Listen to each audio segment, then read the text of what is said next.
Hey guys, at OS&VTXreviews.com, we're taking a quick look at the Sharp OZ290 series Pocket PC device by Sharp.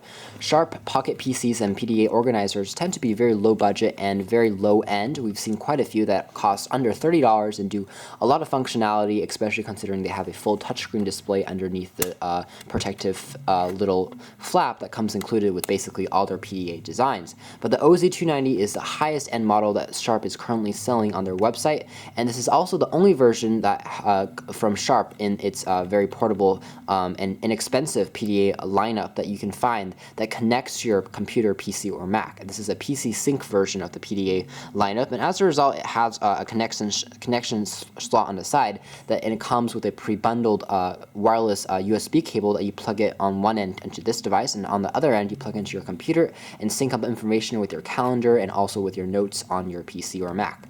So that's a nice feature to have, but still, if you're expecting something with rechargeable lithium-ion batteries, you'll probably be disappointed because this thing still takes proprietary batteries underneath the cover that isn't user replaceable, but isn't as convenient to replace or as easy to charge as rechargeable lithium-ion counterparts for Pocket PCs and PDA devices. Otherwise, the device feels pretty good in the hand. It's made entirely out of plastic, but it has a very solid feeling, grasp and weight to it. It's nicely balanced.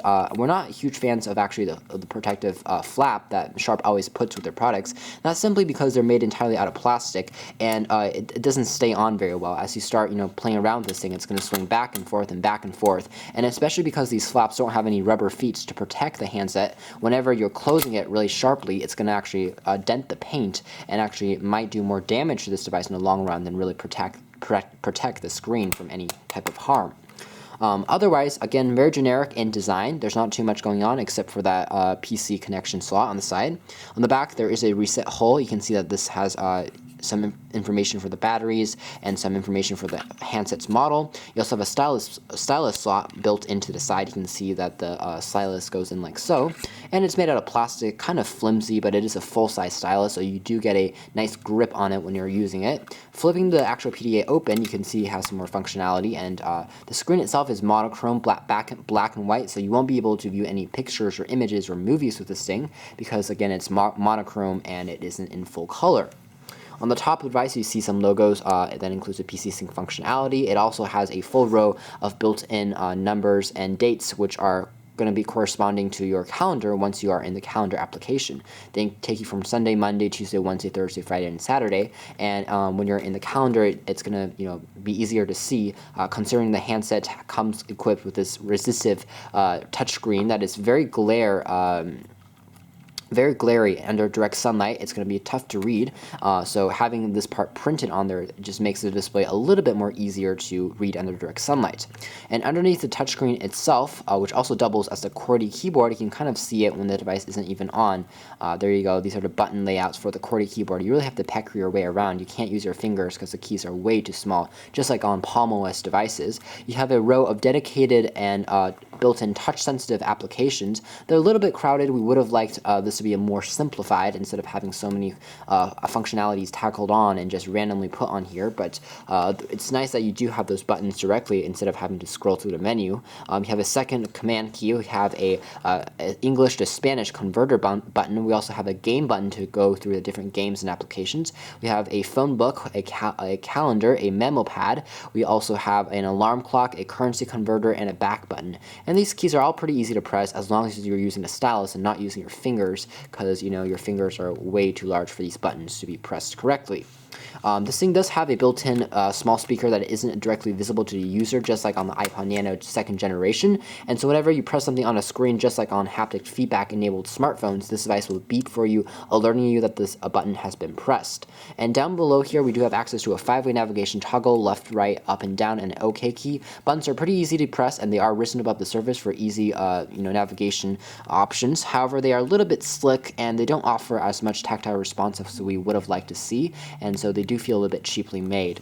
We also have a brightness control or contrast key. We have a previous key or a back button, a power on and off button, and also a next button when we're going through different applications and memo applications.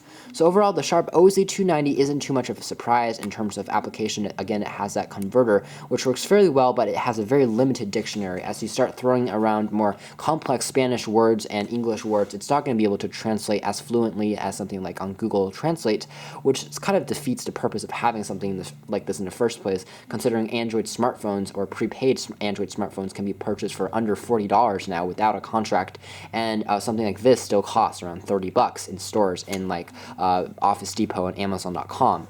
And also other features like games are very limited. They're just basic games that can play around, waste your time with, and nothing too complicated.